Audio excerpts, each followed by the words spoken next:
नमस्कार. सध्या उन्हाळा प्रचंड वाढला आहे. दिवसभर पाणी पिऊन मुलं रात्रीच्या जेवणाचा फार कंटाळा करतात. त्यांना काहीतरी चटपटीत आणि हलकं-फुलकं खायचं असतं.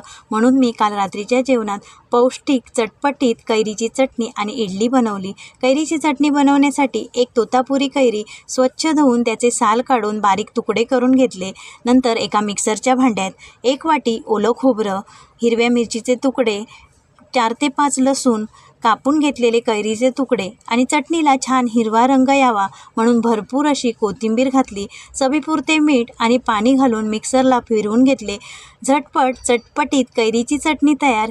ही चटणी इडलीसोबत खायची आहे म्हणून थोडा पाण्याचा वापर जास्त करून बारीक वाटून घेतली. तुम्हाला जर चटणी भाकरीसोबत खायची असेल तर पाण्याचा वापर कमी करायचा आणि ओबडधोबड वाटून घ्यायची. गरमागरम तांदळाची भाकरी आणि कैरीची चटपटीत चटणी अप्रतिम लागते.